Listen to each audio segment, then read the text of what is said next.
Oui, madame. C'est parce qu'une dame m'a dit, c'est-tu le fils de l'autre? En effet, oui. Est-ce que ça te dérange, Michel, que, étant donné que Peut-être le fils de l'autre? Non, non. Des fils de l'autre, en fait, il y en a 5. Je suis l'un d'entre eux. Je suis le seul qui ne fasse pas de spectacle sur scène d'une façon ou d'une autre, alors ça ne me dérange pas du tout. Mais t'en fais presque du spectacle, en ce sens que tu touches vraiment au monde du spectacle. Et tu disais que le métier que tu fais, c'est impresario cheap. Ouais. C'est quoi, c'est un impresario cheap? C'est un impresario qui ne paye pas ses vedettes ou quoi? Non, c'est que le terme d'impresario s'applique exactement au métier que je fais, mais pas dans le domaine de la variété. Ça ne s'applique que pour l'opéra, le ballet ou les concerts symphoniques. Alors, le type qui engage des vedettes d'opéra, lui, est un impresario. Moi, je ne suis qu'un producteur de spectacle. J'engage des gens comme Gilbert Bécaud, Georges Moustaki, Jacques Brel. Impresario cheap. Il ne travaille plus, Brel. Jacques Brel, il travaille encore, il est comédien de cinéma, il est aussi, il vient de terminer la mise en scène d'un film dans lequel il a joué, mais il ne fait plus de tour de chant depuis mai 67. C'est dommage.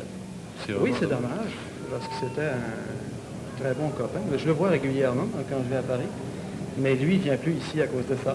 Je pense que tu as été responsable. Justement, il avait dit à un moment donné, je mets fin à ma carrière, mais toi, tu as prolongé sa carrière. J'aimerais que tu me racontes de quelle façon c'est arrivé. Ben, c'est que quand il venait ici, il se plaisait beaucoup, semble-t-il.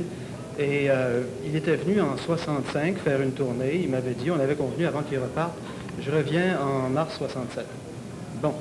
Entre-temps, il a décidé qu'il cessait de faire le tour de chant et il annonce la fin de sa carrière à Paris, évidemment. Il l'annonce pour fin décembre 66. Alors, je lui envoie un petit mot, je lui dis, c'est malheureux, on ne fera pas la dernière tournée, tout simplement. Et il me réécrit en me disant, non, non, j'avais oublié ça, je vais y aller. Alors, il a décidé de poursuivre sa carrière jusqu'à... Je terminais avec lui le 25 ou le 26 avril, à la suite de quoi il devait aller passer une semaine à Cuba, ça ne s'est pas fait. Donc, il a terminé sa carrière de chanteur, je pense, à Chicoutimi ou à Jonquière, en définitive. Ça a été comme ça. Je sais que Brel et toi, vous avez un point commun, c'est-à-dire les aéroplanes. C'est vraiment un mordu des avions. Lui, oui, lui, il peut piloter les 747, les qualifications pour maintenant. Ah oui. La grosse affaire? Oui, il suffit qu'il apprenne à les piloter qu'on lui en confie. C'est le problème. Quant à moi, je suis plus modeste que ça dans mes ambitions. Tu as quand même promené Reggiani en aéroplane. Oui, j'ai eu l'impression que la peur de sa vie en avion, il l'a eu avec moi. C'était en avril dernier, je pense bien, on rentrait d'Ottawa. Et c'était la première fois que je pilotais de nuit, ayant eu mon brevet. J'avais eu les 10 heures d'instruction et tout. Et on s'est trouvé dans des conditions où on réunissait ce qu'il y avait de pire. L'avion était secoué d'une façon extraordinaire, c'est un Cessna à 4 places. Le carburateur givrait, puis il fallait à tout bout de champ actionner la manette qui sert à dégivrer. Ça dansait de tous les côtés. Tout ce qu'on voyait à 3500 pieds, notre altitude, c'était de la neige, parce qu'il neigeait, il pleuvait au sol, mais il neigeait à cette altitude-là. Et ça causait pas dans l'avion. Je n'avais pas le temps de donner des explications, évidemment. Ah, ça ne causait pas. Ça fait longtemps que tu pilotes? Oh, ça fait... moi, j'ai 200 heures maintenant. Ça doit faire 1 an et demi à peu près.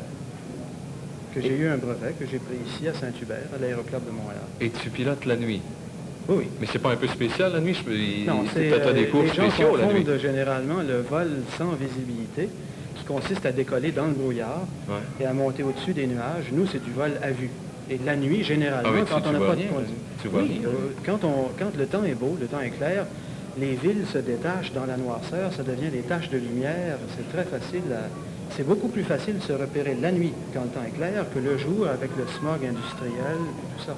La pollution. Au-dessus de Saint-Hyacinthe, on ne voit pas Montréal. C'est bouché, il y a de la fumée, c'est gris. Tandis que la nuit, alors que la nuit, c'est évidemment, on le voit.